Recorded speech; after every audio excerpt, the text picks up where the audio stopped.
Thank you, and good morning, and welcome to the 2025 Detroit Auto Show. It's an honor to have Governor Whitmer and Lieutenant Governor Gilchrist of our great state of Michigan here with us today. Both have been great supporters of our auto show and our community of auto dealers, and we are extremely grateful for that. The state has partnered with this show for many years through the Michigan Economic Development Corporation and the Office of Future Mobility and Electrification. In fact, today and tomorrow, the state is presenting an exciting new program here. It's called the Future Leaders Forum. It's focused on cultivating the industry's next generation of talent by connecting university and high school students with industry experts and technology. You'll see many of these future leaders on the show floor here today. And now, it gives me great pleasure to introduce the Lieutenant Governor of this incredible state, the state that happens to be the home of the, hopefully, Super Bowl-bound Detroit Lions.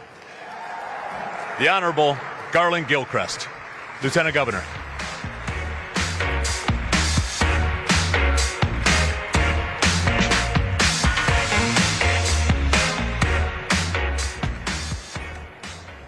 Thank you, Carl, and good morning, everyone. It's great to be back here at the Auto Show. We are here to talk about the future of mobility, to talk about opportunities for everyone to be a part of that future. And it is amazing to have the Auto Show back in its home month, which is January, because it is the best possible way to start out a year thinking about what's possible, a year thinking about innovation, a year thinking about the creativity that is embodied in the engineering excellence, in the concept vehicles, and the visions of tomorrow that are on display throughout this auto show floor. I thank each and every one of you for participating in this show again and re-establishing this anchor of our economy, of our winter experience, but more importantly, setting us up for success this year. Everybody in Michigan either works in the auto industry, loves someone who works in the auto industry, or has someone who loves them who works in the auto industry. I'm no different. My mother is a General Motors lifer and a retiree in 2008. Our history of connection to this industry is a history that's about making people's lives better by connecting them, their goods, their ideas, their services, and their opportunities. So I want to thank all of the innovators who are here.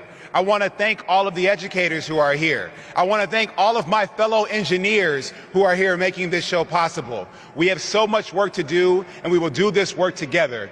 And I'm so proud that we can do it alongside leadership coming from the public sector, from the state level, from people like my partner in public service. Ladies and gentlemen, please welcome the Governor of the great state of Michigan, Gretchen Whitmer.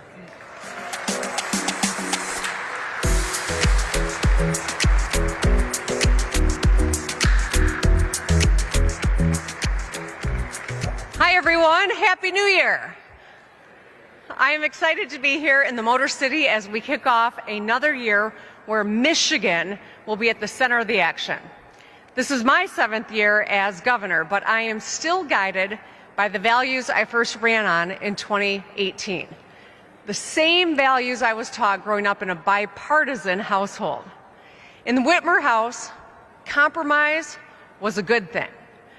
You see, I just want to get things done. Things that make a real difference in Michiganders' lives so we can make people's lives better. And I'll work with anyone who is serious about solving problems. And I'll stand up to anyone who gets in our way. Heading into 2025, I'm really looking forward to working with Speaker Hall, Majority Leader Brinks, Leader Nesbitt, Leader Puri, and President-elect Trump. Michiganders elected both me and Donald Trump twice, just 2 years apart. Every one of us swore an oath to the people we serve.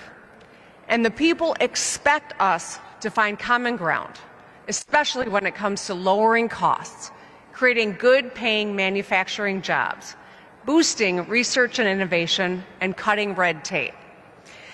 Now, I don't want to pretend we're always going to agree, but I will always seek collaboration first. I won't go looking for fights. I won't back down from them either, because I'm not here to play games. I've got a job to do. And that brings me to why I'm speaking with all of you here at the Auto Show.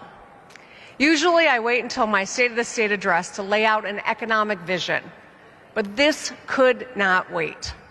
This is a serious moment. Right now, the future of the entire auto industry is at stake. The very core of Michigan's economy is on the line. So today, let's talk about the road ahead. As you all know, there's ongoing global competition to build the future of the auto industry. And make no mistake, other states and nations like China are gunning for Michigan auto jobs. For America to win, we must all recognize that all of us are on the same team. Both our state and national economy depend on our ability to work together in Lansing and with our partners in DC. Today, almost 1.2 million jobs, 1/5 of Michigan workers, are employed directly or indirectly by the auto industry. Think about this. These individual jobs pay almost $72,000. That's higher than the median household income. Since I took office, automakers and suppliers have invested a combined $40 billion, that's billion with a B, into Michigan. Today, we're home to nearly 1/5 of all North American auto production. We also have the highest concentration of engineering talent, more than 1,000 independent auto suppliers and 62% of all American R&D spending in the auto sector. Everyone knows someone whose family and future relies on Michigan making cars and trucks. And that includes every one of us in this room. We all know just how much our economy relies on the auto industry. And that's why I'll fight alongside any company that invests in Michigan and creates jobs in Michigan. Together, we can support Michigan workers, from UAW men and women on the assembly line to countless others in R&D, engineering, design, sales, and more. In short, if the autos succeed, Michigan succeeds and America succeeds.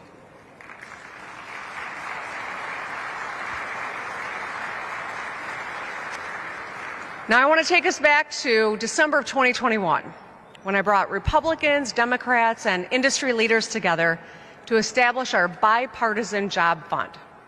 It worked. We won billions of dollars worth of transformational projects.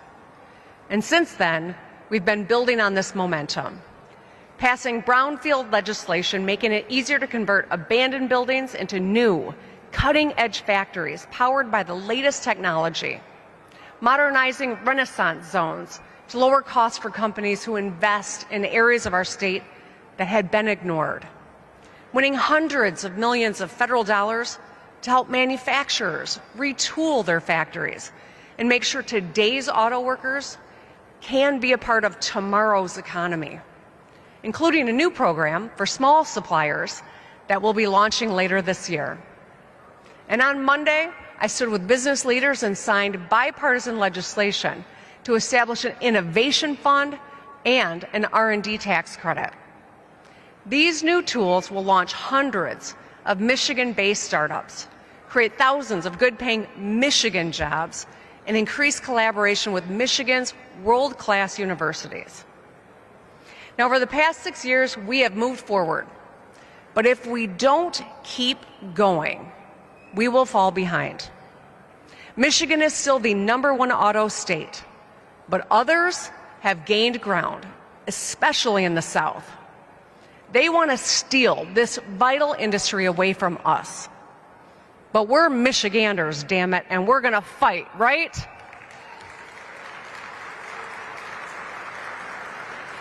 These other states like Georgia, Tennessee, South Carolina, and Kentucky know that once they secure a big auto, battery, or transmission plant, it not only creates thousands of good-paying plant jobs, but it also encourages other businesses up and down the supply chain to move too. because proximity saves companies time and money. And it's part of the reason Michigan remains dominant so far. But make no mistake, these big factories have gravity. Eventually, if enough of them are built elsewhere, industry will be pulled out of Michigan's orbit.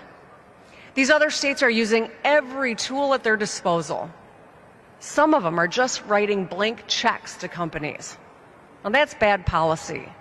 We can do this in a more thoughtful, more strategic way that's accountable to taxpayers.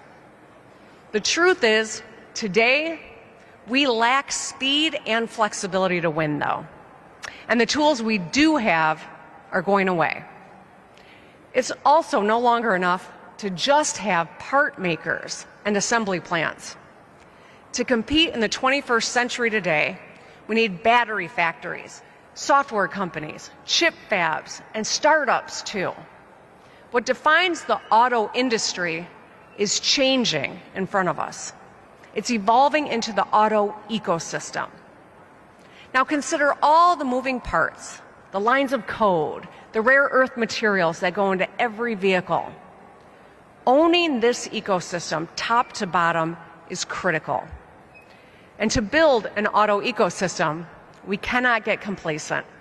We must update our economic toolkit to match our changing reality. Two big obstacles stand in our way. One, our bipartisan job fund goes away in a year. And two, my road bonding plan, Rebuilding Michigan, is phasing out. Losing both without better, more comprehensive replacements will throw us off track. It'll harm both our state and our national economy. We see the bad version of this story playing out in Europe right now, where Chinese electric cars and batteries are gobbling up market share. European automakers are worried that they're falling behind. More than 12 million European direct and indirect auto industry jobs are at risk. If we don't act, that could be our future too. One where we allow companies who are subsidized by the Chinese government to sell at a loss and crush the core of our economy. That's not going to happen, not on our watch. Instead, let's seize this moment. Let's bring both parties together in our legislature, and let's support the auto ecosystem we need to continue to dominate. So first, we must replace our job fund with new and better tools. We must stay nimble to support businesses that are already here and win new ones too. I know securing these big factories hasn't always been easy, but we gotta keep working at it. We can't just unilaterally disarm, like some on the far left and far right would have us do. Here's what we can do now. One, a new Make It in Michigan Auto Job Fund to help us close deals and move faster as we compete with other states and nations and land big factories and engineering and tech centers. 10 other states are already doing this. This is critical to design, engineer, and build the next generation of vehicles. We don't care what you drive, ICE, hybrid, or EV. We just care that it's made right here in Michigan by Michigan workers.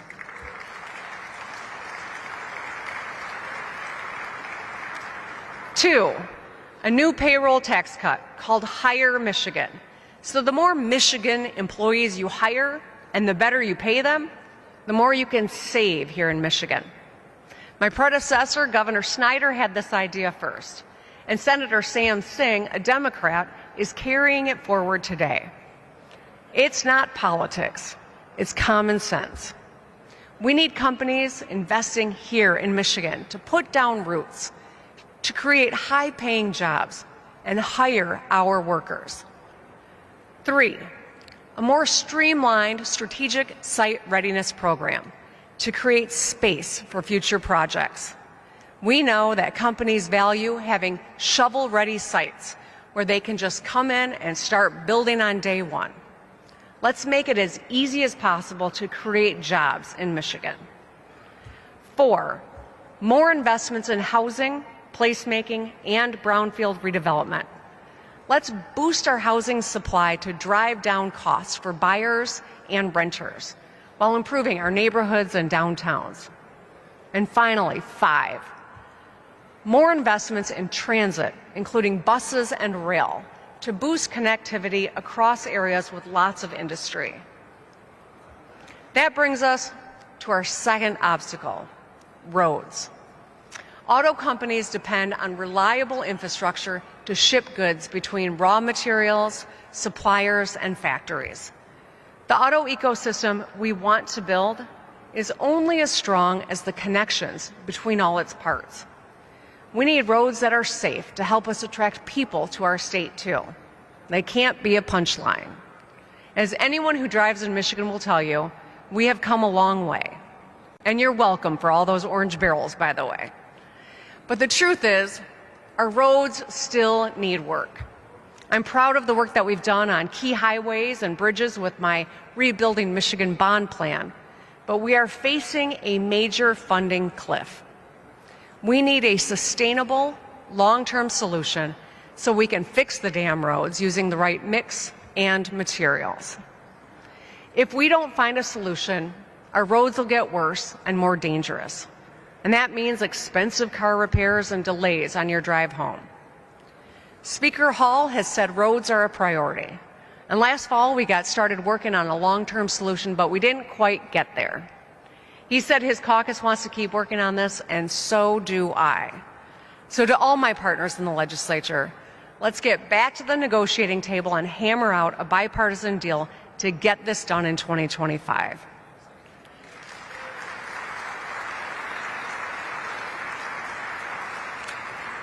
You know, it's not easy, but fixing the roads means we all need to recognize some hard truths. To my friends in the GOP, fixing the roads in a sustainable way means looking for new, fair sources of revenue. We can't just cut our way to better roads. Defunding public safety or public health is not the way to fix potholes. And to my friends, my fellow Democrats, fiscally responsible cuts will need to be a part of the solution too. Michigan families and businesses have already tightened their belts because of high costs. We should do the same and focus our resources on the stuff that matters most: roads, school, safety. Let us lead by example. Both parties will have to compromise to do this right, and that's the way it ought to be. I'm still open to suggestions on both roads and jobs, and I don't care where or who they come from, so long as they're serious. What the people of Michigan will not accept is inaction. So the only bad idea is no idea. Moving on. Another key player in our auto ecosystem is right across the water, Ontario. We share culture, crops, craft brews, and some would say accents. Michigan is the motor city, and Windsor is the automotive capital of Canada. Detroit-Windsor is the busiest active border crossing in North America, driving more than a quarter of the $700 billion of annual trade between our countries. We are still two different countries, right? All right, thank you, Quentin. We've seen what happens when our connection is put at risk. We saw the blockade of the Ambassador Bridge in 2022 and how hard it hit our auto and ag businesses. Hundreds of millions of dollars move across that border every day. And while we may not agree with our Canadian neighbors about everything, I'm proud of the relationship that we've built through agreements on cross-border electric vehicle testing, supply chains, trade, and job creation. Over the last few years, Canadian businesses have announced 26 projects in Michigan, creating over 4,000 jobs. Our relationship is strong and continues to get stronger. I met with Ontario Premier Doug Ford, a member of the Conservative Party, last month. The Gordie Howe Bridge, named after Mr. Hockey, opens later this year, and it's a symbol of our friendship and a driver of economic growth for decades to come. There's been a lot of talk about tariffs recently. I want to be clear, I am not opposed to tariffs outright, but we cannot treat them like a one-size-fits-all solution. And we certainly shouldn't use them to punish our closest trading partners. Doing so hurts all of us, damaging supply chains, slowing production lines, and cutting jobs on both sides of the border. Think about this. 70% of all the auto parts we make in Michigan go directly to our neighbors.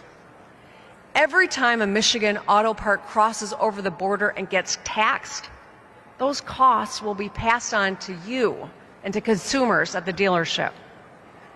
Sometimes those parts cross a couple of times throughout production.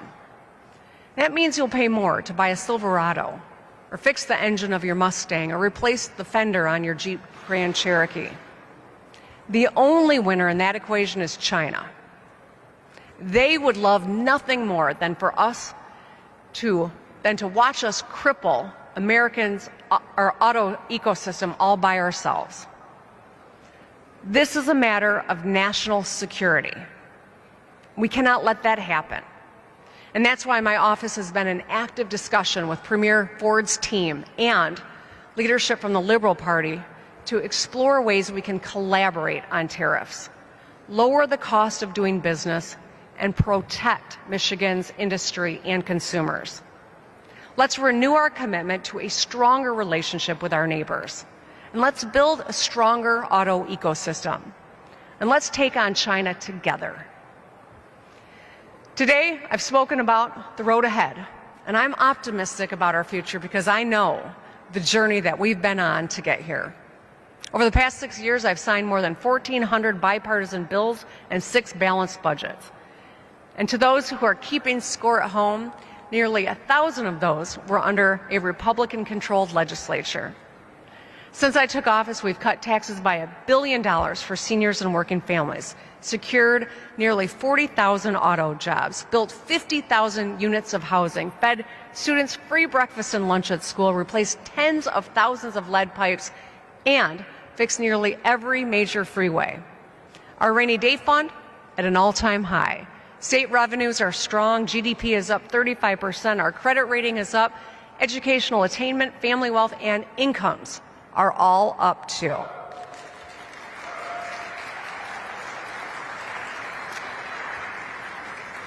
Our strong fiscal management is paying off. And just look at where we are. Michigan is a state on the rise that's turning doubters into dreamers. And our Lions are winning big too. Going from a punching bag to a powerhouse, we are at the center of America's most exciting story. But there's always more to do. If we bring jobs home, fix the damn roads, and work with our trading partners, we can drive toward a brighter future where our people and our auto industry succeed. As Coach Campbell would say, we are built for this, man. Michigan is the auto industry, and the auto industry is Michigan. Our fates are linked. So let's pave the road ahead together. Thank you, and enjoy the auto show.